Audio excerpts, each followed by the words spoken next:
साधुकार्य दिला प्यार साधु साधु साधु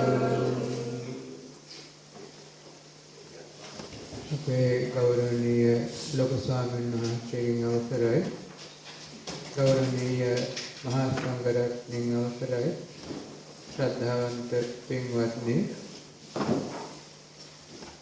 අපේ උදේ පැය කීපයක භාවනාව ගැන තොරතුරු ටිකක් සාකච්ඡා කළා ඒ වගේම ටික වේලාවක භාවනාව යෙදුණා දැන් මේ අවස්ථාව අපේ භාවනාව සම්බන්ධව ප්‍රශ්න උත්තර සාකච්ඡා කරන අවස්ථාව අපේ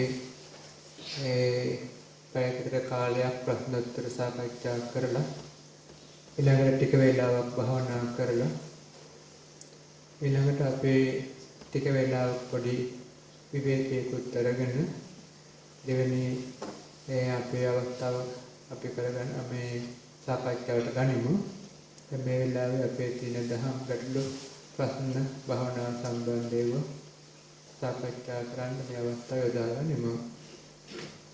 ඉතින් මේ මොහොතේනාට මම හිතනවා භාවනාව ගැන අත්දැකීමුත් ඇති. ඒ බබාලා කියවෙන්නේ නැත්නම් සිංහල තේරෙන්නේ නැති අය ඉන්නවා කියලා කිව්වා. ඉන්නවද නේ ඔක්කොම තේරෙනව නේද? සිංහල වැටෙනවා ඒක ඔක්කොම නේද?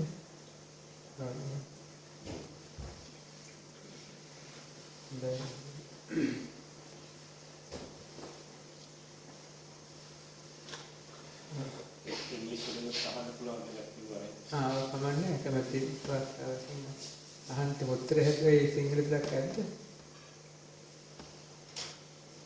සිංහල තේරෙනවද ඔක්කොටම නේද?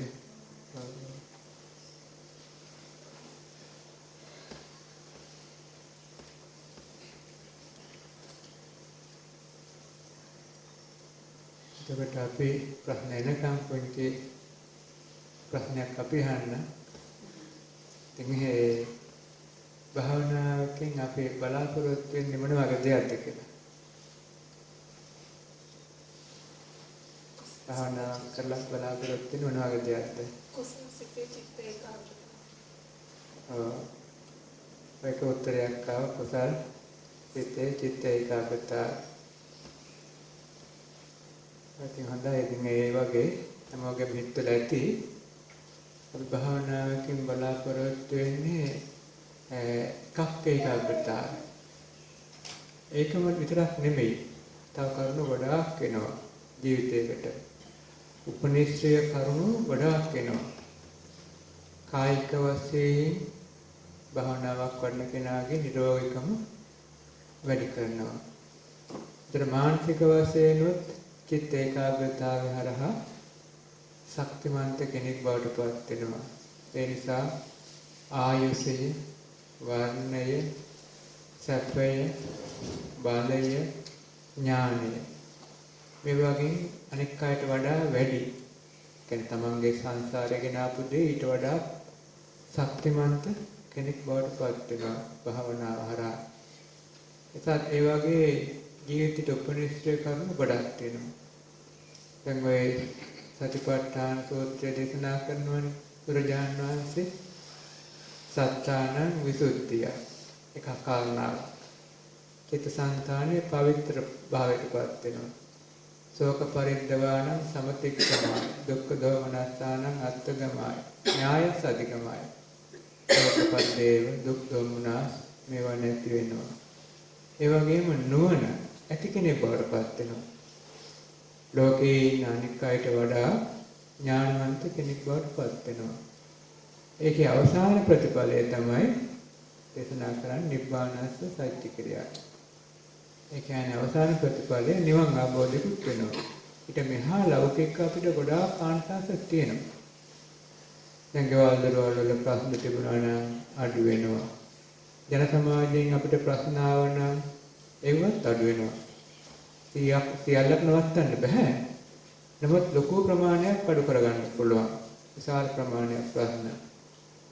දැන් මේ අය අහලා තියෙනවා නේ අනගාരിക ධර්මපාලතුමා පිළිබඳ අපේ ලංකාවට විශාල කීර්තියක් දෙන්න දුන්න ඒ වගේම ওই බුද්ධ ගයා භූමිය ආදී භූමි විදහාස් කර ගැනීමේදී පුරෝගාමී වෙච්ච විශේෂිත වූ මෑත කාලේ අපේ ලෝකේ බෞද්ධ ලෝකේ පහළ වෙච්ච විශේෂිත වූ මානසිකත්වයක් ඇති කෙනෙක් තමයි අනුගාරික ධර්මපාලතුමා කියන්නේ.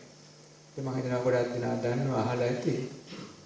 ඉතින් එතුමා ඔය ඉන්දියාවට ගියේ ලාංකිකයෙක් හැටියට.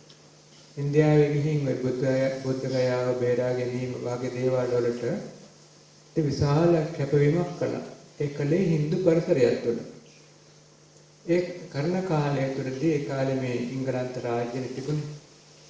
ඒ රාජ්‍යයන්ගේ ප්‍රධානීන්ට මෙතුමා පිළිබඳව වැරදි ගතු කැලක් කියලා. ඉතින් ඒ කාලේ තිබුණ ඉතින් ඒ වගේ දේවල් වලට කරන්නේ අල්ලගෙන ඇවිල්ලා ඝාතනය කරනවා. මෙතුමාට පණිඩයක් ආව හෙට උදේ 8ට එනවා මෙයාව අරන් යන්න. කියලා පණිඩයක් ආවා. ඉතින් එයා තේරුම් ගත්තා කාරණේ. ඉතින් මෙයා මේ කරන වැඩවලට අකමැති කට්ටිය ඉන්නවනේ. මේකට තමයි මේ ගෙනියන්නේ. රාත්‍රියේ එළි වෙනකම් මෙයා මෛත්‍රී භාවනා වැඩවලු. එළි වෙනකම් හිතේ තරහක් හදාගත්තේ නැහැ. ගතු කේඩම් කියපායටවත් ඒ වගේම මේ නරක වැඩ කරන අයටවත් ඒජන්තවරුන්ටවත් කාටවත් තරහක් හදාගත්තේ නැහැ. මෛත්‍රී වැඩුවා. මෛත්‍රී වඩලා හරියටම නිදාගත්තේ නැහැ. උදේ 8 වෙනකොට එළියට බැස්ස. බහිනකොටම සුදු මහත්තයාත් තව එළියට ගෙනියන්නේ. එයා මෙතුමා දිහාගේ මුණ දිහා බලලා අර මෛත්‍රී තරංග වැදුනා මෙයාට. මුණ දිහා බලලා කියලා තියෙනවා ටික වෙලා බලන් හිටියලු. ඉතින් කිව්වලු මේ තමසුවාගේ අය මරන්න දෙන්න බෑ. ඔය සංග වෙලා කොහෙට හරිලා ඉන්න කියලා. කියලා අපහරලා ගියා. අර බලන්නේ එතුමා ඉතින් හැංගෙවෙන්න ගියේ නෑ. නමුත් එයා සිංහලෙක් වශයෙන් බෞද්ධයෙක් වශයෙන් තමන්ගේ තේජස පෙන්වනවා. නමුත් අර මෛත්‍රියෙන් ඒ ජයගත්ත හැටි. මෛත්‍රියෙන් ඒ වගේ ආනිසංස බොහොමයක් තියෙනවා. ඒ කුසල හිත හරහා ආනිසංස බොහොමයක් තියෙනවා අපේ ජීවිතයකට. තමන්ට ඒ වගේම දැන් කී රස්සාවලින් ප්‍රශ්න එන්න පුළුවන්. එන වෙලාවකදී අපි මේ මෛත්‍රී වගේ දේවල් ටිකක් කරලා යනවා. අපේ හිතනවාට වඩා ප්‍රශ්නේ හොඳට නිරවුල් වෙනවා. පහසුවෙන් ඒ ප්‍රශ්නෙට උත්තරයක් ලැබෙනවා. පවුල් වල උනත් වෙන්න පුළුවන් වෙනත් වෙන දේවල් උනා ඒ වගේ ඉක්මනින් ඉඳ ගන්න පුළුවන්කමක් තියෙනවා. ඒ වගේ ශක්තියක් තියෙන මේ භවනා තුළ අපිට පෙවුන් නැතුණාට ඒ අභ්‍යන්තරයේ වැඩෙන කර්ම ශක්තිය හරහා බාහිර විශ්ය වෙනසකුත් වෙනවා. ඒක තමයි මාත්‍රා බලන්න පුළුවන්. දැන් මේ භවනා ගොඩක් කරපෑට නම් අත්දා බලලා ඇති. එහෙම නැති කෙනෙකුට අත්දා බලන්න පුළුවන්. තමන්ගේ යාළුවන්ටත් ඒක කියලා දෙන්න පුළුවන්. දැන් මේ භවනා නොකරපු කාලයේදී බලන්න. තමන්ට තිබුණු ගෙවල් දරවල තිබුණු ප්‍රශ්න, ජන සමාජ දේවල්, ඒ වගේම හිතේ තිබුණු සංසුන්කාරී ස්වභාවය ඒව දිහා බලලා මෛත්‍රියක් වගේ දෙයක් පටන් ගන්න. භාවනාවක් පටන් ගන්න සති දෙකක් තුනක් ගිහිල්ලා මේ ස්වභාවය බලන්න. අභ්‍යන්තර බාහිර දෙපැත්තෙන්ම ලොකු වෙනසක් වෙනවා. අභ්‍යන්තරේ මානසික වශයෙන් තමන්ට සහනයක් ලැබෙනවා වගේම බාහිර වශයෙන් උත් තමන්ට වෙනදා නම් නරකට නපුරු හිටපු අය ආඩු වෙනවා. හැබැයි 100ක් බලාපොරොත්තු වෙන්න බෑ. අනන්ත වල ආඩු වෙලා. ඒ වගේම වෙනත් රැකී රක්ෂා කරන තැන් වලින් උනත් වෙනත් තැන් වලින් උනත් තමන්ට මේ හොඳ පැත්තට ප්‍රතිචාරය වැඩි වෙනවා. ලොකු ප්‍රසාරයක් නෙමෙයි. කලින් නරක ප්‍රතිචාරය අපේ හිතම 50ක් තිබුණා නම් දැන් 40යි තියෙන්නේ. අන්න ඒ වගේ අඩු වෙලා නරක දේවල් හොඳ ප්‍රතිචාරය අපිට තිබ්බේ 50ක් නම් දැන් වැඩි වෙලා 60ක් වෙලා. අන්න ඒ වගේ ශක්තියක් එනවා මේ භාවනාවේ හරහා. ඒක පැති ගොඩකින් අපේ ජීවිතය ශක්තිමත් වෙනවා. ඒකට හේතුව තමයි අපිට නොපෙනෙන අපේ කර්මය ශක්තිමත් වෙනවා. අපි අහලා තියෙන කර්මය කියලා එකක්. ඒ කර්මය කියන්නේ කොහෙද තියෙන්නේ? කර්මය කියන එක අපේ හිතත් හා සම්බන්ධව වෙනස් වෙමින් පවතින එකක්. ඉතිරි තියෙන එකක් නෙමෙයි. එතකොට මේ කර්මය කියන එක දැන් හිත වෙනස් වී අලුත් වී යනවා වගේ කර්මය කියන එකත් හිතත් එක්කම අලුත් වී යන එක. ඒ කර්මය ප්‍රබල වෙනවා. ඒක අපිට ඇහැට පෙනෙන ගන්න නෙමෙයි අදෘශ්‍යමානව වෙන සිද්ධාන්තයක්. අන්න ඒ නිසා මේ භවනාවකින් හැම අංශකින්ම අපේ ජීවිතයට උපනිශ්‍රය නැත්නම් උපකාරක ධර්මතා ප්‍රමාණය වැඩි කරලා දෙනවා. ඒ නිසා මේ භවනාව ජීවිතයට ඉතාම හොඳ කුසල ආරම්භණයක්. මොන හරි ප්‍රශ්න තියෙනවා නම් ඉතින් අහන්න.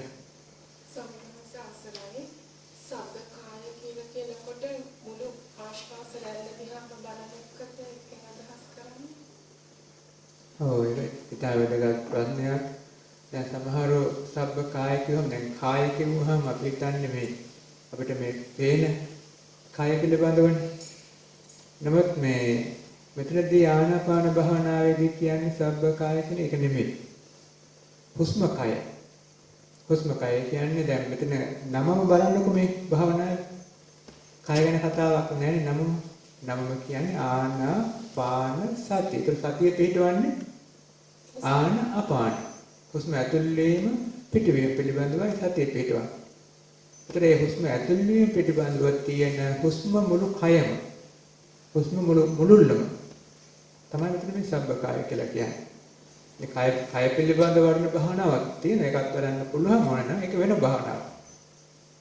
ඒක මේකට සම්බන්ධ නෑ. මෙතනදී මේ කියන්නේ හුස්ම මුළුල්ල. ඒ කියන්නේ හුස්ම රැල්ලේ මුල අහු වෙනවා. හුස්ම රැල්ලේ මැද අහු වෙනවා. හුස්ම රැල්ලේ අග අහු වෙනවා.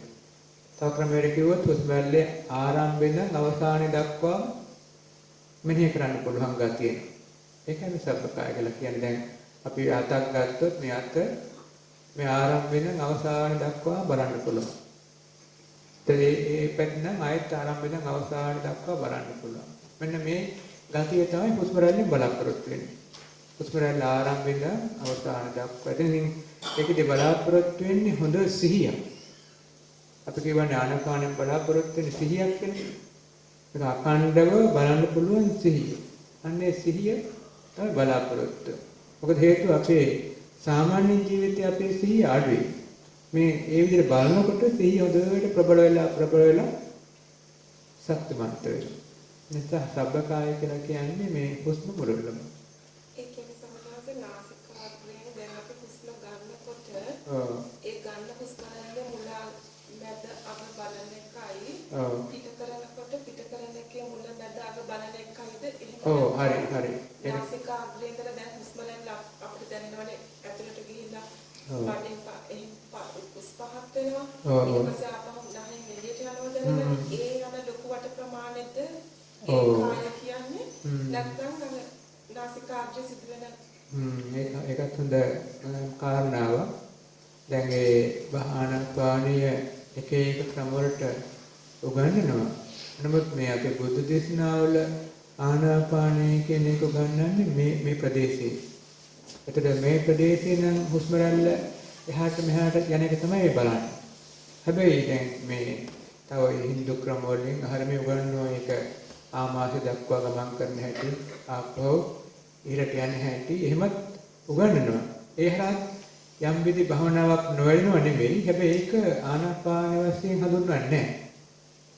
ඒක හඳුන්වන්නේ ඒක දැන් මේ පැත්තට යනකොට වැටෙන්නේ ශරීරයේ ධාතු පැත්ත වගේ ඒ පැත්ත. ඒක ආනාපාන නෙමෙයි. ඒක වෙනත් භවනාවක්. ආනාපානයේදී බලාපොරොත්තු වෙන්නේ මේ ප්‍රදේශයේ. ඒක තනක්ම ඕනේ නැහැ. මේ ප්‍රදේශයක හුස්ම ඇතුල් වෙන එක පිට වෙන එක. දැන් ඔය සතිපට්ඨාන සූත්‍රය කියන්නේ හරියට මේ ලී ඉරණ දෙන්නෙක්. දැන් ලී දෙන්නෙක් ඉන්නවා. ඒ දෙන්නගෙන් ඉස්සර තිබුණ ලී කඳන් වල ඉරන්නේ. සමහර අය දන්නේ නැතුව ඇති ගොඩක් කල් මෙහෙ ඉපුවා දන්නේ නැතුව ලංකාවට උපරණ අය දන්නවා. ඒ ඉස්සර තිබුණේ ඔය මැෂින් වලින් ලී ඉරණ එක නෙමෙයි. ලොකු කියතක් තියෙන දිග කියතක්. එක් බණ්ඩික දෙර කියන්නේ. නේ කඳන් කියත. කඳන් කියත. බණ්ඩික කියන්නේ හරහට. ඒකත් දැත්ත හැකි. ඒකත් පුළුවන් අර කියන්නේ කඳන් කියත. ඔය කඳක් උඩ තියලා උඩ එක්කනේ උඩට අදිනවා පල්ලෙහා එක්කන පල්ලෙහාට අදිනවා. ඒතර ඔක නූරක් ගහලා තියෙන්නේ. ඒ නූල ගහලා තියෙන ඉර දිහා තමයි අවධානය. හැබැයි එයාට කීයතේ උඩට යනවා පල්ලයට එයාට පේනවා. පෙවුනට ඒකට එච්චර ලොකු අවධානයක් නැහැ එයාගේ. එයාගේ ප්‍රධාන අවධානය තියන්නේ අර ඉරතන. මොකද ඉර ඇද යනවා නම් එයාට පේනවා.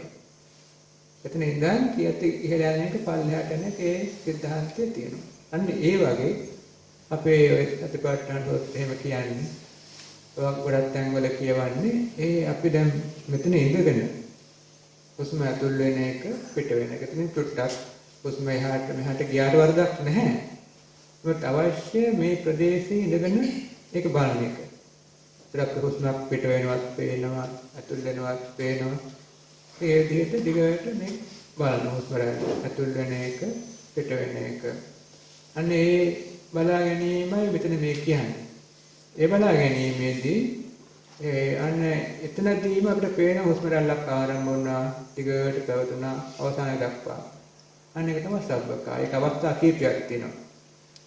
මුල් අවස්ථාව හුස්ම දැනීම විතරයි බලන්නේ.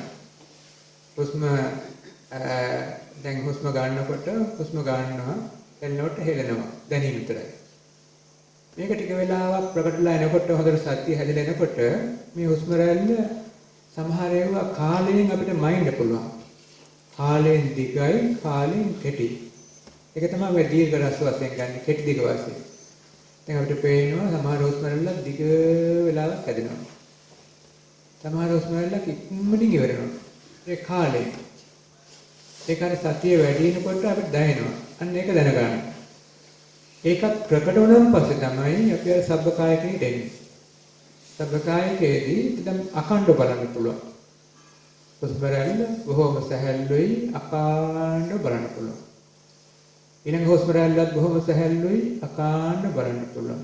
මේක අර ඒ බලන අවස්ථාව. ඒක තවදුරටත් යනකොට හොඳටම හුස්ම සංසිඳනවා. හුස්ම සංසිඳනවා කියන්නේ ඉතින් මානසික සංසිඳීමත් එක්ක. මනසත් බොහොම නිවිලා, කයත් බොහොම නිවිලා, කය නිකන් නෑ වාගේ බොහොම සංසිඳිච්ච අවස්ථාවක් තියෙන හුස්ම පේනවා. ඒක තමයි අර පස්සම් බයං කියලා කිව්වේ. ඒ හුස්ම සංසිඳිලා. අන්නේ ඒ අවස්ථා ගණනාවක් තියෙන හුස්ම වැඩෙන අවස්ථා. ඉතින් ඒක ක්‍රමක්‍රමයෙන් සිහිය වැඩෙන්න ඉස්සරහට යනවා. ඉතින් ඒවා වැඩිලා එනකොට Tamanටම තේරෙනවා අර සතුටක්, සැපයක්, ඒ වගේම කායික මානසික ලොකු ශක්තියක් Tamanටම දැනෙනවා. ඒකට ඒ හුස්ම වැලීමේදී එහෙමනම් වැඩිපුරම අවධානය අවශ්‍ය වෙන්නේ මේ ප්‍රදේශයේ. එතනදී එක තැනක් ඕනේ නැහැ. සමහරවිට ගන්න පුළුවන් හුස්ම බලනකොට මේ උඩු තොලම බලන්න ඕනේ. නාසික අගම බලන්න ඕනේ. එහෙම අවශ්‍ය නැහැ. එහෙම එක තැනකට ගන්න ඕනේ මේ ප්‍රදේශයේ. මේ ප්‍රදේශයේ ඉඳගෙන අර හුස්ම ඇතුල් වෙන එක පිට වෙන එකයි බලන්නට ඕනේ.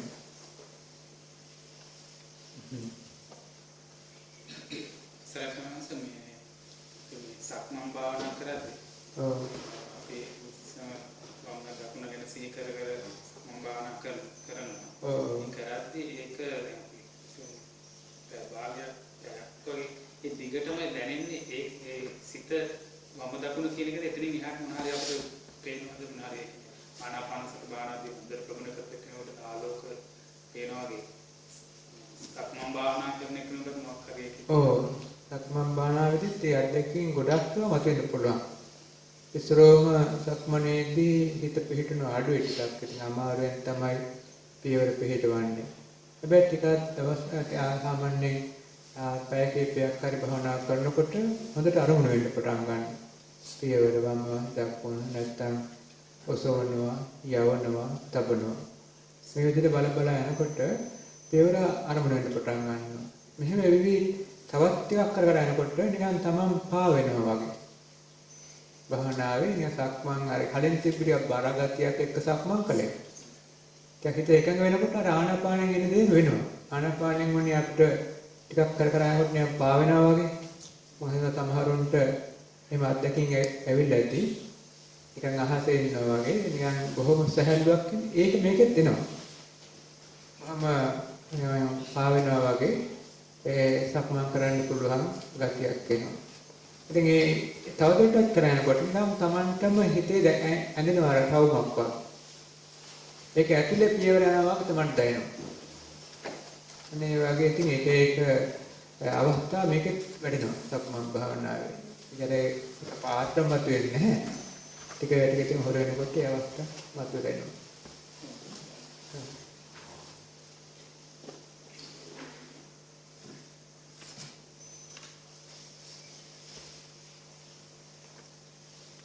දැන් තව මේ ප්‍රශ්නයක් තියෙනවා. ආනාපාන සති භාවනාව කරන විට අත් කකුල් නොදිනී යනවා. මේ වැරදිද කියලා අහනවා.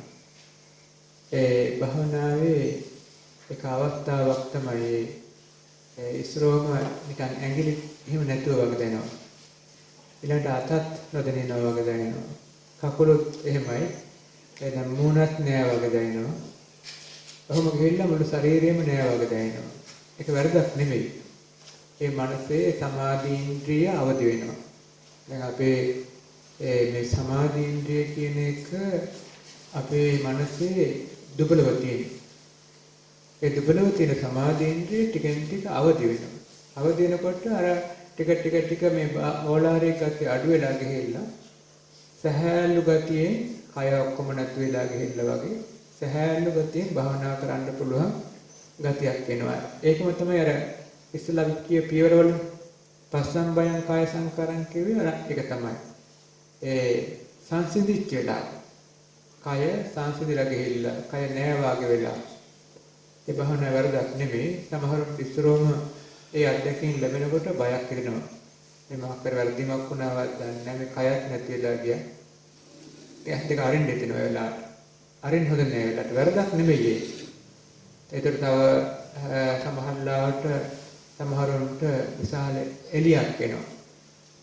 කලාත්ම එළිය වැටෙන්නවා. ඒකටත් බයක් හිතෙනවා. මොකක් කර වැරදීමක්වත් දන්නේ නැහැ මේ එළියකුත් ආවේ කියලා. ඒ වැරදක් නෙමෙයි. මේ භාවනාවේ දියුණුවක්. ඒ වෙලාවට අපිට තියෙන්නේ මොනවාද දෙකීම ආවත් අර කරපු දේ දිගට කරා යන්න. භාවනාව කවදාකවත් වරදක් වෙන්නේ නැහැ. කරපු දේ දිගට කරන් කියොත්. දැන් ආනාපානෙ බලබලා ආනාපානෙ දිගට කර යන්න. ඒතර භාවනාව කවදාකවත් වරදින්නේ නැහැ. ඒකෙන් පිට ගියොත් තමයි වර්ධින තියෙන අවස්ථා තියෙන්නේ. ඒ නිසා මේ අපේ මෙතන මේ වර්ධීමක් නෙමෙයි කය රදින යන්නේ එක අතපය රදින යන්නේ වර්ධක් නෙමෙයි. ඒ වගේම ආලෝකය තියෙන්න පුළුවන්. තවත් දේවල් තියෙනවා. ඔය හෘද ස්පන්දන මේවා හොඳට ප්‍රකටලා පේනවා. භාවනා කරගෙන යනකොට ඒ භාවනාව වෙන්නේ දින වෙනකොට වෙන සිද්ධාන්ත. තම උදරයේ පිම්බීම ශරීරයේ චලන එක ක්‍රම වලට පෙන්වන්න කරනවා. ඒ කොච්චර පෙන්වන්න කලක් තමයි ඒව අපිට ගණන් ගන්න නැතුව කරපු දේම කරගෙන යන්න.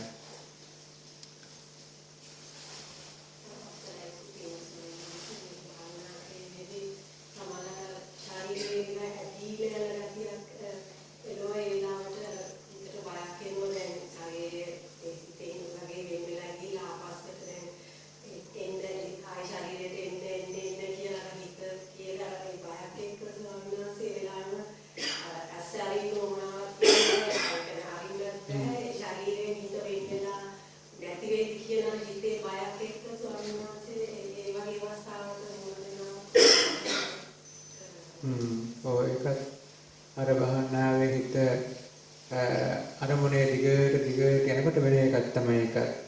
ඒ කය වෙන් වුණා වගේ අර කියන්නේ කය නැති වෙච්ච එක තමයි කියන්නේ. කය නැති වෙලා වගේ ගියාම අපිට දැනෙන්නේ කය වෙන් වුණා වගේ. ඇත්තට වෙන් වෙන්නේ නැහැ. නමුත් අර අපිට ඒක දැනීමක් වශයෙන් එහෙම හිතනවා. ඇත්තට හිතට තිගැස්සීමක් වෙනවා, බයක් වෙනවා. ඒ වෙලාවට ඉතින් ලොකුවට බයක් වෙනවා නම් සුළුවෙන් වගේ මෛත්‍රියක් වඩන්න. නැත්තම් බුදු ගුණයක් වගේ හිතන්න. නමුත් එහෙම හානියක් කවදාකවත් භවනාවක් වෙන්නේ නැහැ.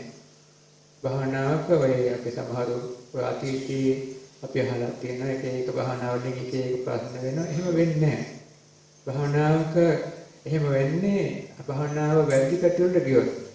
ඒවා එහෙම වැඩි පැති නෙමෙයි. භවනාවක දැන් එකක් තමයි භවනා ප්‍රධාන කර්මස්ථානයේ ටිකක් කරන් ඇවිල්ලා පුරුදු නම් පස්සේ අපේ තාම මේ භවනාව හුරු මදිකම තියෙද්දී ඔය අපි ලෝකයේ දෙවියොත් එක්ක සම්බන්ධතාව ගෙනියන්න. ඔය වගේ දේවල් වලට අපි හිත මේ යොමු වෙනවා. අන්න ඒක අපිට එච්චර හොඳ මාදී උරුව නැතිකම. ඒ ගුරු උපදෙස් නැතුව ස්වභාවික අවශ්‍යකමන්නේ නැත්තම් කරන්න යන්න හොඳ නැහැ. අන්න ඒ වගේ අපි ප්‍රධාන කමටහන ගියොත් වර්ධින්නේ නැහැ. දැන් මේ අපිට යමක් දැන් මෙහෙන් දැන් ලන්ඩන් යන්න ඕනේ. හරියට අපේ පාර අහගත්තා. ප්‍රධාන පාර ගියොත් වර්ධින්නේ නැහැ. ඉතින් වෙන අතුරු පාරවල වල ගිහින් කැලෑ පාරවල ගිහිල්ලා ඉතින් අපිට අනතුරක් වුණොත් කරන්න දෙයක් නැහැ. ඉතින් අන්න ඒ වගේ භවනායේ ප්‍රධාන පාරේ කවදාකවත් වර්ධින්නේ නැහැ. බුදුරජාණන් වහන්සේ මේ පෙන්වන්න කරලා තියෙන හින්දා ඒ නිසා ඔය මේකේ වැරදීමක් නෙමෙයි. මේ ගොඩක් භවනායේ දියුණුවක්. ඒ දියුණුව තවත් ටිකක් ශක්තිමන්ත කරගන්න තවත් හොඳ රෝදේ හරි හවසරි කෙටි බුද්ධ වන්දනාවක් කරලා භවනා කරගෙන යන්න ඔයටත් වඩා හොඳ අත්දැකීම් ලැබෙයි. හොඳ ගැඹුරු සමාධි, තවත් ගැඹුරට සමාධි ආලෝක, ඒක දිගටම අරමුණේ ඉන්න පුළුවන් ගතිය, ඔයගේ දේවල් මතුවලා එයි. එහෙම මතුවලා ආපුවාම භවනාව හරිම ලේසියි. තව චුට්ටක් ප්‍රමාණයක් කරගෙන යනකොට භවනාව හරි ලේසියි. ඒක ඉවසලා ඒක ටිකක් දියුණු කරගෙන යන්න.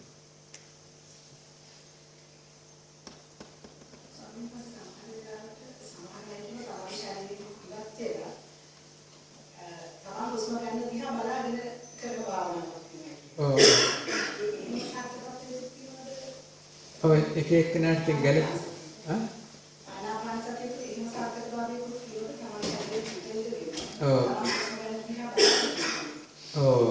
ඒක ක්‍රම තියෙනවා. ඉතින් අපේ දහම නම් එහෙම කියවෙන්නේ එක එක්කෙනාගේ පෞද්ගලික අත්දැකීම් ඒවට හරව ගන්න පුළුවන්. ඉතින් ඒක හානියක් වෙනවා කියලා හිතන්න අමාරුයි. ඉතින් නමුත් දහමේ පොතපතේ නම් එහෙම ක්‍රමයකට කියන්නේ නැහැ.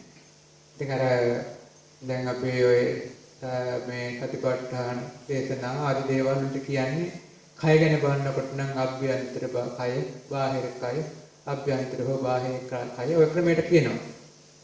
නමුත් අර ක්‍රමයකට ඉතින් එහෙම කියන්නේ නැහැ. හැබැයි Tamanට අත්හදා බලන්න ඒක ගැලපීම ආවොත් ඒක තලාට ලොකු හානියක් වෙන එකක් නැහැ. හැබැයි මේ ඒක සමත පැත්තට වඩා ටිකක් විපස්සනා පැත්තට තමයි බර වෙන්නේ.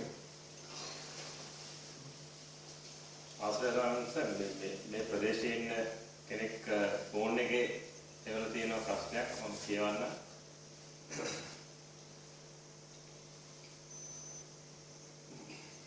ගෞරවනීය ස්වාමීන් වහන්සේ, විවිධ චරිත සඳහා භාග්‍යවතුන් වහන්සේ විවිධාකාර වූ කමඨහන් දේශනා කොට වදාරා තිබෙනවා.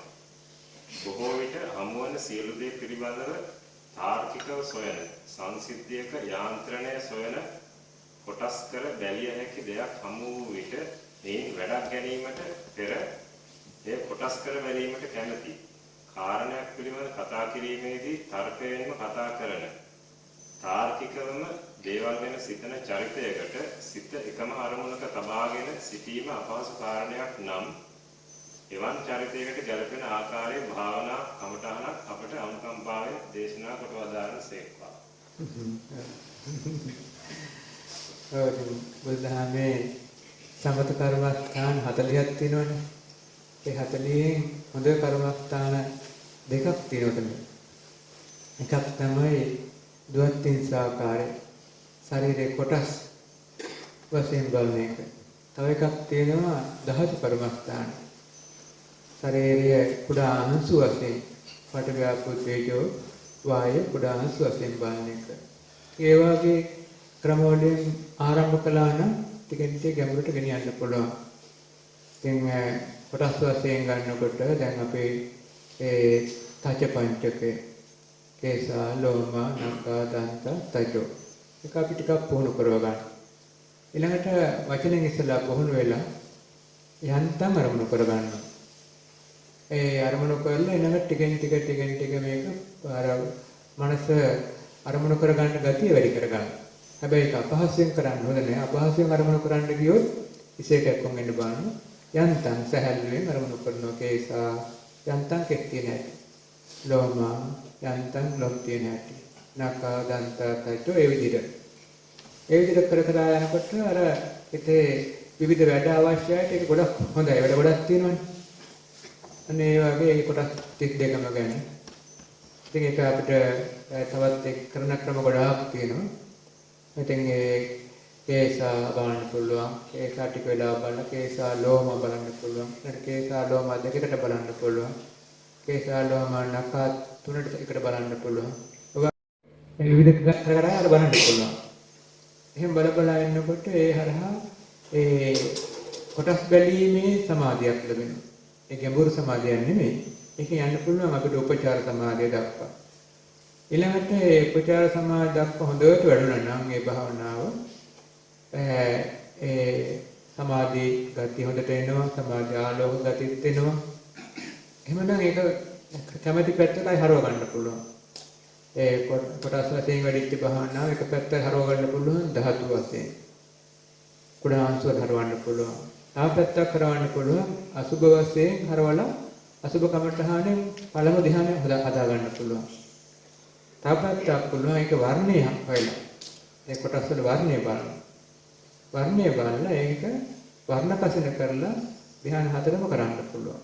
අන්න ඒ වගේ පැති ගොඩකට හරවන්න පුළුවන්. ඒර විවිධ වැඩ අවශ්‍ය අයට ඒ වගේ භාවනාවක් ගොඩක් හොඳයි.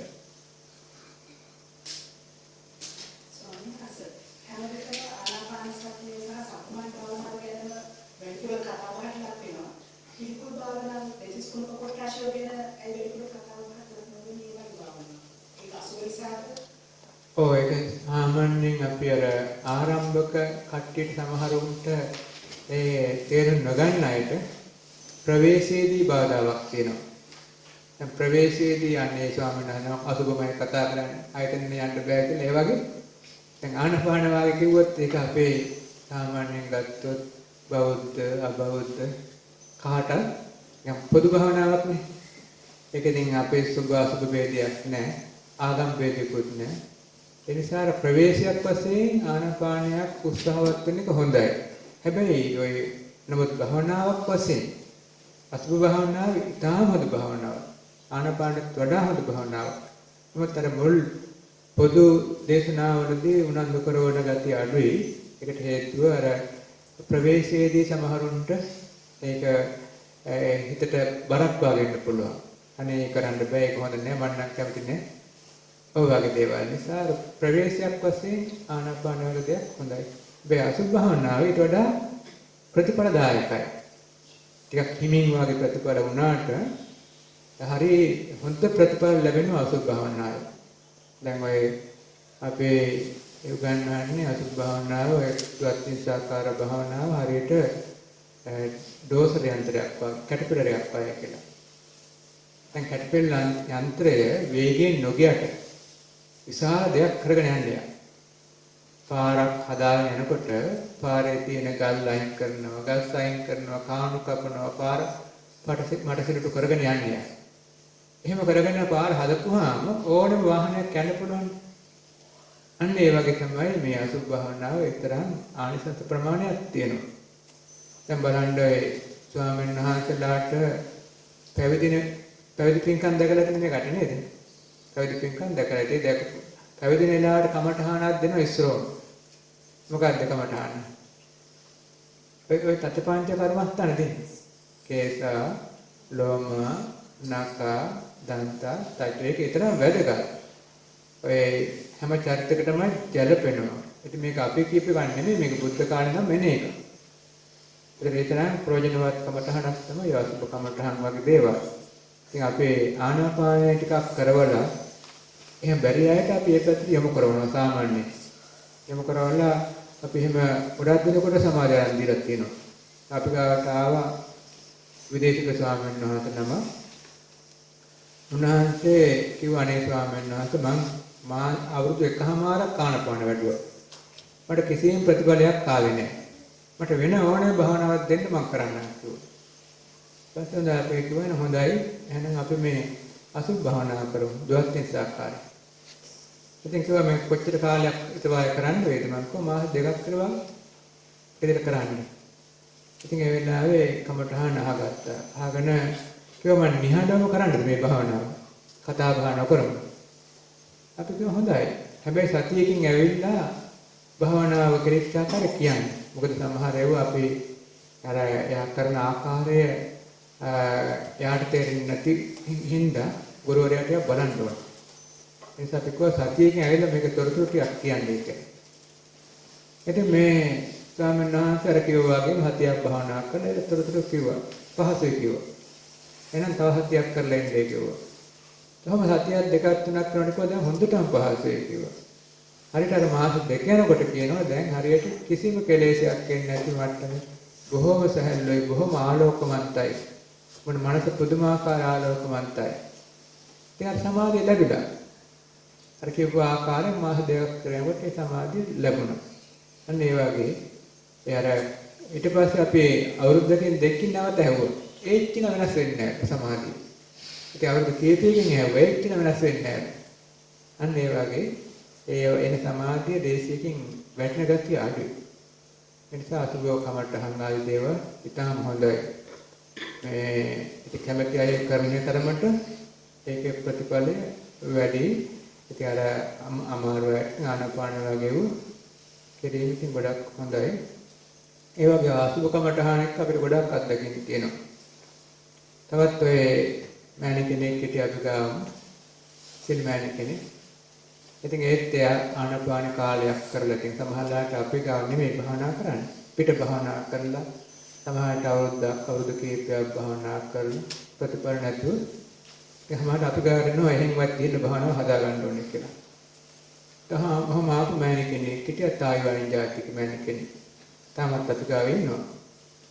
ඉතින් මේ මෑණියෝ ඇවිල්ලා කිව්වා මම ආනාපාන කළා ගොඩක් මට මේක හරි ගියේ නැහැ කියලා. මම කොහෙනම් අසුබ කරන්න කැමතිද? ඔව් කැමතියි කිව්වා.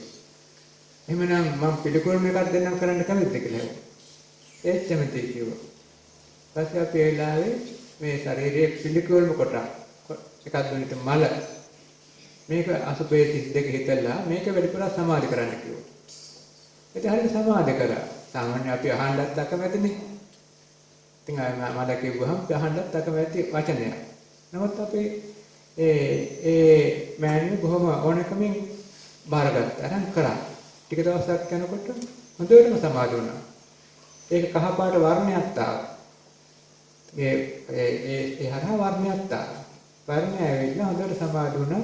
ඒකෙන් ධ්‍යාන හතරම කළා. වර්ණයට පස්සේ වර්ණ කසිනේ කහපාට වර්ණය. අන්න ඒ වගේ ඉතින් අර අපිට භාවනාවට ඒක අපි හිතන්නේ සාමාන්‍යයෙන් අපේ ජීවිතේට හැඟීමක් දෙන්නේ මේක හොඳ නෑ මේක අසුබයි. ඇත්තටම අපිට අසුබෝනාට ඒකින් වෙන දේ සුබයිනේ. අපි දැන් මේ අඩන කමඨහන අසුබයි. නමුත් කමඨහන හරහා වෙන දේ සුබයි. සමාධියක් හැදෙනවා. ඒ වගේ එකක් දෙකක් නෙමෙයි අපිට ගොඩාක් වගේ අත්දැකීම් තියෙනවා ඒ අසුබ කමඨහන. ඉතින් ගොඩක් හොඳයි. යමෙක් කැමති අය ඉන්නවනම් ටික ටිකක් හදා බලන්න. ඉතින් අර පොදුවේ කාටත් දැනෙන එකක් නිසා තමයි කවුරුත් උනන්දු කරවන්නේ ආනාපාන සති භාවනාව.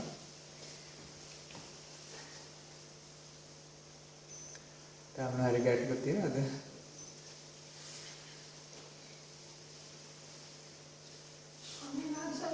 භාවනාවක් කරනකොට ඒකම කරන නිසා තව කමඨානකට යනකොට එකක් කරන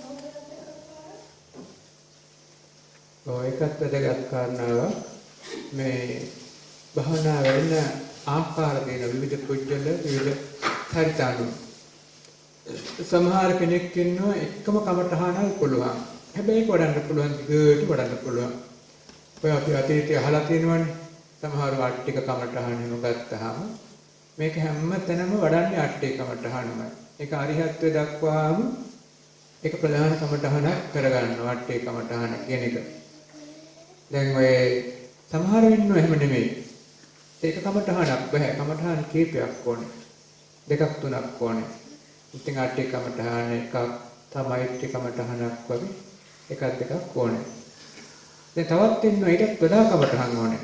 කමඨහන් හතරක් පහක් සමහරක ජීවිතේට අවශ්‍ය වෙනවා. දැන් ඔය රාහුල ස්වාමීන් වහන්සේට කමඨහන් කීපයක් දුන්නා බුදුරජාණන් වහන්සේ.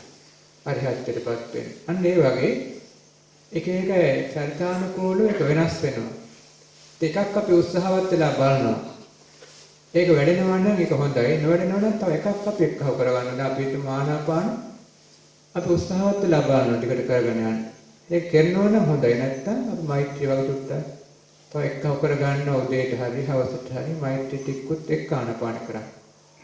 ඉතින් ඒ දෙක හරහා කරනවා නම් ඒක හොඳයි. නැත්නම් අපි තව ඔය අසුබ වගේ චුට්ටකුත් එක්කව කරලා බලනවා. ඉතින් එතනදී අපේ අතීත ගුරුවරු කියන්නේ සතර කමඨහන් චතුරාර්යක්ෂ කියලා කියන්නේ. ඒ බුදුගුණ, මෛත්‍රිය, අසුබ, මරණ මේ හතර චුට්ටි චුට්ටි කරනවා නම් ගොඩක් හොඳයි කියලා ප්‍රධාන කමඨහනට ගොඩක් උදව් වෙනවා කියලා. ඒ නිසා මේ චතුරාර්යක්ෂ ටිකක් කරලා ආනාපාන වාය කරනවා නම් ගොඩක් හොඳයි කියලා. ඒ නිසා එක එක්කෙනාගේ චරිතවලට වෙනස් වෙනවා.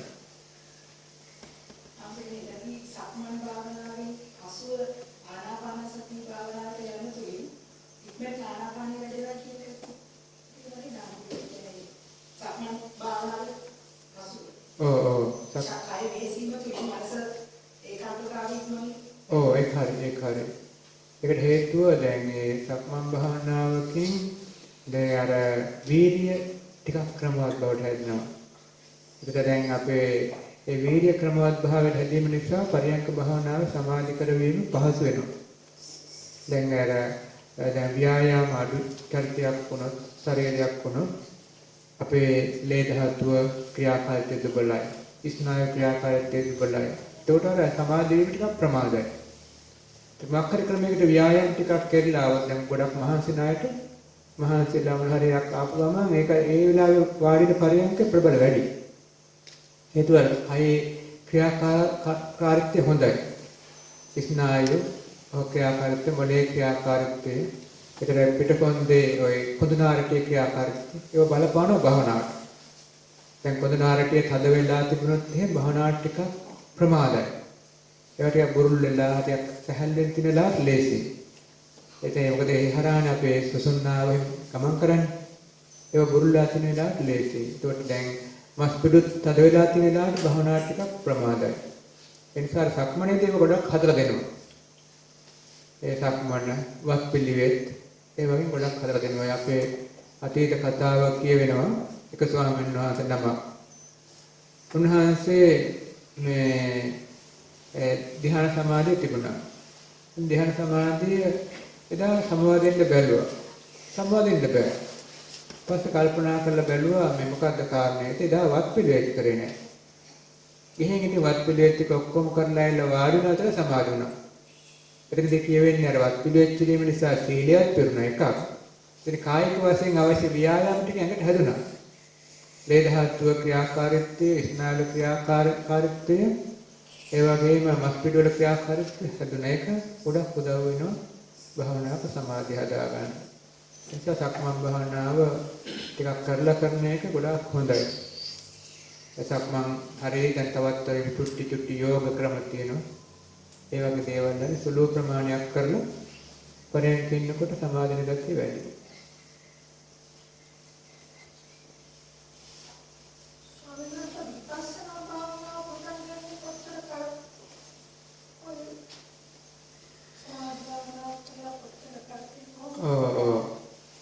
ඔය ඉතින් ඉක්මනින් සමාධිය වෙන කෙනාට නම් කල්ලින්න ඕනේ නැහැ.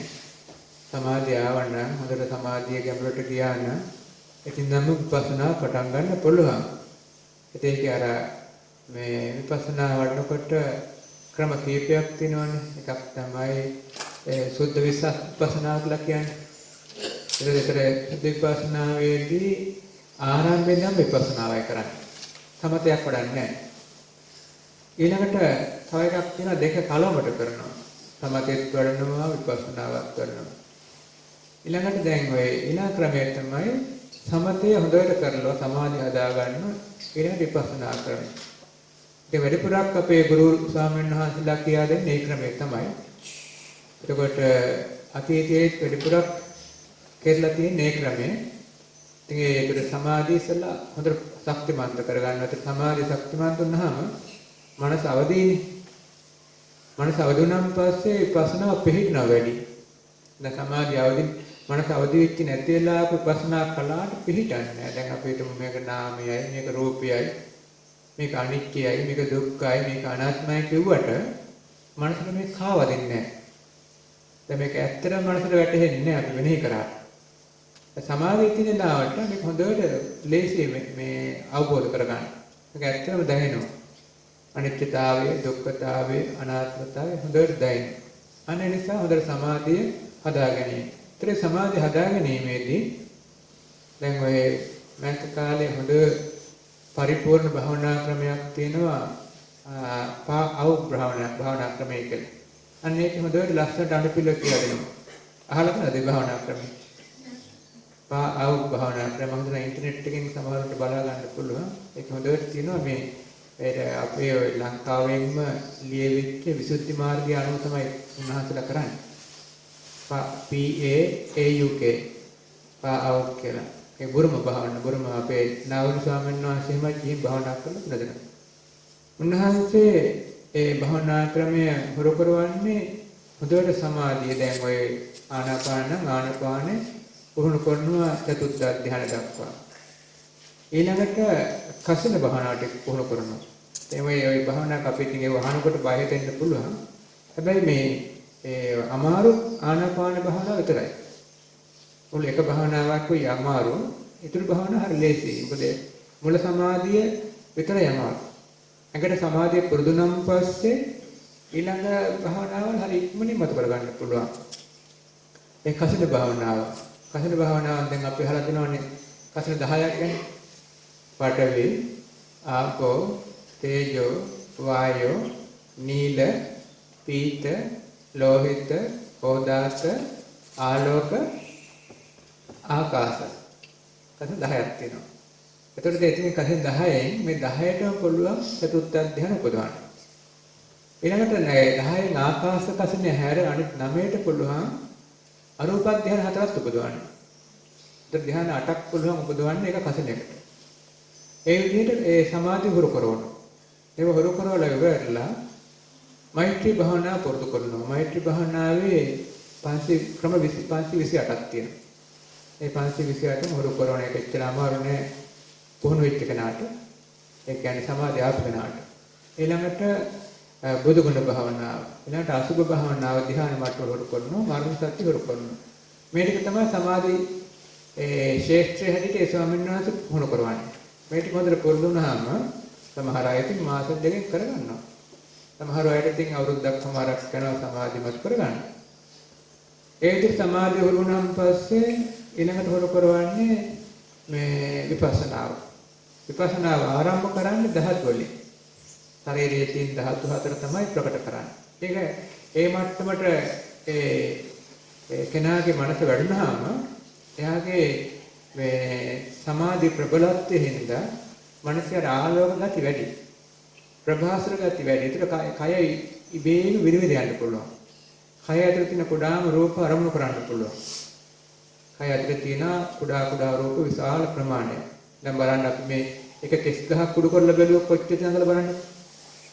එක කෙස් ගහක් ඇතුළේ කුඩු කරලා බැලුවොත් කුඩු අංශු ලක්ෂ කෝටි ගණක් තියෙනවා. එහෙමනම් මුළු කය ඇතුළේ ගත්තා විශාල ප්‍රමාණයක් තියෙනවා. අන්නේව අපි ඒ සානලා උනන්දු කරනවා ඔක්කොම පුහුණු කරවන්න මනසට. ඒක රූපයක් ඇතුලේ රූප කලාප ගොඩක් තියෙනවා. ඒව එකින් එක පුහුණු කරනවා. පුහුණු කරවලා ඒ රූප කයම මුළු කයම අඳුර ගන්න. ඊළඟට සිත ඇතුලේ තියෙන ධර්මතා ඒව අඳුර ගන්නවා. ඊළඟට ඒවට හේතුඵල ධර්මතා. ඊළඟට ඒවා ත්‍රිලක්ෂණයෙන් අනිත්‍ය දුක්ඛ අනාත්ම. ඊළඟට ඇතිවීම පැවතීම නැතිවීම. මේ වගේ ක්‍රමක්‍රමයෙන් විපස්සනා අනුපිළිවෙල පාඨමාලාව බොහොම ලස්සනට කියලා දෙනවා. ඒකෙන් මේ ගැඹුරට මනස පුහුණු වෙන්න. ඒ වගේ අර වර්ධින තියෙන අවස්ථා බොහොම අඩුයි. මොකද අනුපිළිවෙලට Tamanටම ඒකෙන් එන ආනිසංසත් එක්ක භාවනා වැඩෙන ආකාරය පෙන්වන්න කරනවා. ඉතින් මේ භාවනා ක්‍රමයේ අපේ ස්වාමීන් වහන්සේ නමක් මේ භාවනා ක්‍රම ලංකාවට සම්බන්ධ කළේ අපේ ලංකා සිංහල ස්වාමීන් වහන්සේ නම. උන්වහන්සේ 994 ඒ බුරුම රටේ ගිහලා ඈත ආරණ්‍යයක මේ ස්වාමීන් වහන්සේ ඒ භාවනා මධ්‍යස්ථානයේ තියෙනවා. ඒ කාලේ තින් බොහොම දුෂ්කර කාලේ. ඒ ප්‍රදේශයට හොයාගෙන ගිහින් තියෙනවා. ඒකෙන් ඉතින් කතා බහ කරනකොට ලොකු පැහැදීමක් ඇති වුණා අපේ ලංකාවේ භාවනා ක්‍රමමයි තියෙන්නේ. ඒ වෙලාව අහලා තිනවා කොහොමද මේ භාවනා ක්‍රම හොයාගත්තේ? ඉතින් මම හොයාගත්ත එක නෙමෙයි. මේ උඹලාම රටේම මේ ලියවිච්ච මේ විසුද්ධි මාර්ගෙ මේක තියෙන්නේ. උන්වහන්සේ ඒ වගේ බොහොම නියතමානී වචනයක් කියලා තියෙනවා මේක විසුද්ධි මාර්ගයම මේවා තියෙන්නේ. අර අපිට විසුද්ධි මාර්ගයක් කියනකොට වැටහුන්නේ නැතුණාට මේ භාවනා ක්‍රම ඔක්කොම මේක ඇතුලේ තියෙනවා. ඉතින් ඒවා සම්බන්ධව ඒ උන්වහන්සේ හොඳට පැහැදිලි කරලා පෙන්වන්න කරනවා සමත භාවනාව කොහොමද වඩන්නේ විපස්සනා භාවනාව කොහොමද වඩන්නේ කියලා. මම හිතනවා සමහර දහම් පොත්පත් ස්වාමීන් වහන්සේ ලියවිච්ච හැබැයි ඉංග්‍රීසි මාධ්‍යයෙන් ඇති ඒ ඉන්ටර්නෙට් එකේ අනිවාර්යෙන් ඇති අරන් බලන්න ඒකේ හොඳට තියෙනවා විපස්සනා නංගන හැටි. සමත දිනු කරන ආකාරයක් තියෙනවා. ඉතින් ඒවා කියවහම ටිකක් තව හැඟීමක් හදාගන්න පුළුවන් විපස්සනාට එන ක්‍රම ටික පිළිබඳව.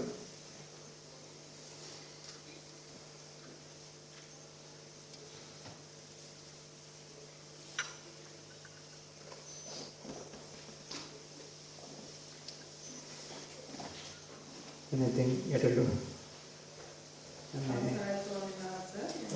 කලින් ආනාපාන සතියේ අහපු ප්‍රශ්න වලට පොඩ්ඩක් සම්බන්ධ වෙන්න මට ඇතිවෙනවා තේරුම අර දැන් අපේ ආනාපාන සතිය කරගෙන යනකොට කාය සැහැල්ලු වෙලා දෙකක් මේ නැති වෙලා වගේ ගිහිල්ලා හුස්ම රැල්ල විතරක් දැනෙනකොට සමහර වෙලාවට ආලෝක නිකන් අර තොරණක ලයිට් පත්තු වෙනවා වගේ සමහර වෙලාවට එනවා කීටි පටන් අරගෙන ඈතට විදිලා යනවා නැත්නම් ලොකුවෙන් පටන් අරන් පොඩි වෙලා යනවා ඒ අතර අර යාලෝක තිර අතරින් නිකන් ෆිල්ම් එකක් වගේ නිකන් මොකක් හරි ස්ටේන් දෙනවා වගේ පේනවා ඒකත් එහෙමම නැති වෙලා යනවා පොඩි කාටුන් එකක් වගේ ඒ වෙලාවට මට ආපහු මගේ සිත අරමුණට ගන්නත් පුළුවන් ආයෙ යන්නේ ඉඳලා ආයෙ ආලෝකයේ දිහා බලන්නත් පුළුවන් මේක එහෙම කරන එක හරිද ඒකෙන් මම සමාධිය තුන ගන්නවද කියලා දැනගන්න ඕනේ මට අවුලට පරිසරයේ සිද්ධිත් දැනෙනවා කියන්නේ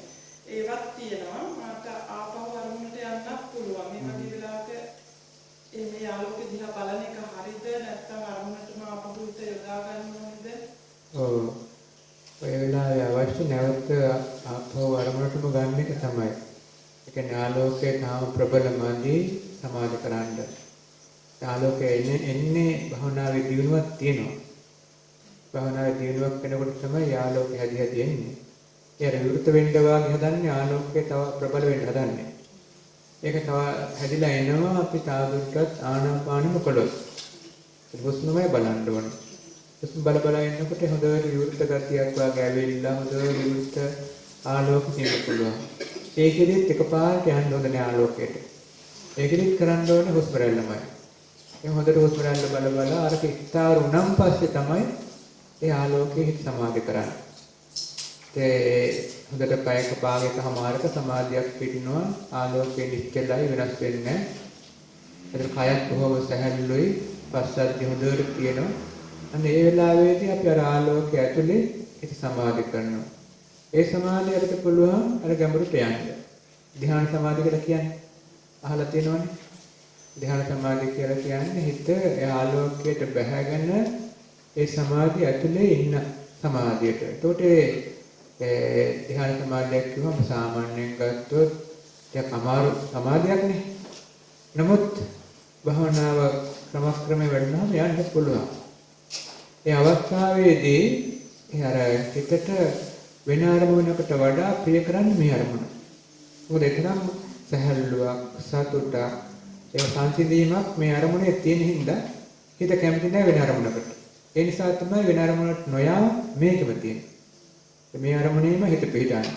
ඒක සමහරට පැය කාල භාගේ පැය දෙක වුණත් සමහරුන්ට ඉන්න පුළුවන් අවස්ථා එනවා. සමහර රන්ට ඊට වඩා වුණත් ඉන්න පුළුවන්. දැන් අපිට මතකයි ගිය අවුරුද්දේ අපේ එක ස්වාමීන් වහන්සේ නමක් කළා පැය 25ක් එක දිගටම පැය 25ක්. ඉතින් ඒ වගේ සමහරුන්ට ඉතින් අර සමාධියට හුරු වුණාන් පස්සේ ඒක ඉන්න පුළුවන්කම ඇති වෙනවා. ඒ වගේ ඉතින් අර අපිට පාට කරන්න බෑ. නමුත් කාලයත් එක්ක හුරු වුණාම කරගෙන යන්න පුළුවන්කම වෙනවා. සමහරවිට සමාධිය ඉන්නවා කියන්නේ අර ඒ සතුට භුක්ති විඳින්න මොකොත් හිතන්නතෝ ඒ කලාවක ඉන්නවා වගේ කියන්නේ.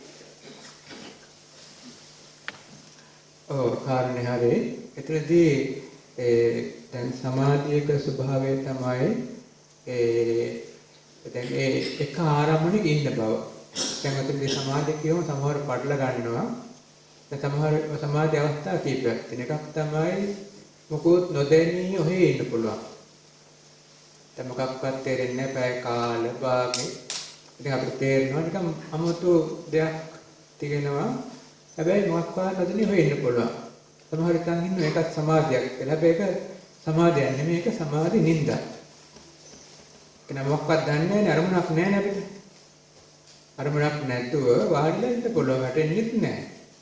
සමහරවිට ඔළුව පාත් වෙන්නෙත් නැහැ. ඔළුවත් කැඩි. ශරීරයත් කැඩි. හැබැයි මොකක්වත් දන්නේ නැහැ. පැය කාල භාගේ මොකක් වුණාද දන්නේ නැහැ. ඒක කියනවා හිත භවංගගත වීම කියලා. සමාධි නින්ද. සමාධියේදී ලක්ෂණය තමයි අවදිකම තියෙනවා. මනස හොඳ සිහිය තියෙනවා සමාධිය. අවදිය කියන්නේ සතිය හොඳට වැඩ කරන අවස්ථාවක් තමයි සමාධිය. දැන් ඔය සමාධි ඔය හැම සමාධිය විතරක් නෙමෙයි ඔය ඵල සමාපatti වගේ දේවල් උනත් සමහර විටන් ඉන්නේ මේවා මේ මනස අක්‍රීය අවස්ථාවක් කියලා. අක්‍රීය අවස්ථාවක් නෙමෙයි. නිරෝධ සමාපatti තමයි අක්‍රීය අවස්ථාව. මනස වැඩ කරන්නේ නැති අවස්ථාව. අනෙක් අවස්ථා සමාධිය වල මනස හොඳට වැඩ කරනවා. ඒ ආරම්භණය තුළ මනස වැඩ කරනවා. මනස හොඳට සිහිය තියෙනවා. සතිචෛතසිකයේ හොඳට ප්‍රබල අවස්ථාවක්. හැබැයි ඒ සතිචෛතසිකයේ ප්‍රබලත්වය මේ ආරම්භණයේ සැපේ හින්දා පිටකට ගෙනියන්නේ. මේ ආරම්භණයේ මෙන්න දිගට බොහොම පැහැදිලි. දැන් ඔය අපේ කියන්නේ ඔය ධ්‍යාන සමාධියේ අපි කියන්නේ ඉංග්‍රීසියෙන් කියන්නේ absorption concentration. absorption. ඒක ගිලා බහැගත්තා. ගිලා බහැගත්තු සමාධියක්. ඉතින් හරිනේ. මේ අරමුණට ආලෝකයට පටිභාගයට මනස ගිලා බැසා. ගිලා බහැගෙන ඒ සමාධිය දිගට පවත්වා ගන්න. ඒක තමයි ඒ සමාධිය අපේ අර සාමාන්‍යයෙන් කියන්නේ ධ්‍යාන සමාධිය කියලානේ. ධ්‍යානයකට සම්බන්ධන කියලා කියන්නේ ඒක තමයි. ඒතර ඒ තරම් ඒකේ ශක්තියක් වෙනවා. එකක් තමයි ඒකේ සතිය ප්‍රබලයි. අනිත් එක තමයි ඒකේ සමාධි ගතිය ප්‍රබලයි. ඒ නිසා කායික වශයෙන් විශාල ශක්තියක් මානසික වශයෙන් විශාල ශක්තිය ඒ සමාධියට ප්‍රේරණය වෙන නිසා ඒ தත්ත්වය තව ටික දවසක් යනකොට ගන්න පුළුවන්. තව ටිකක් කොහොමද දෙයක් කරගෙන යන්නේ.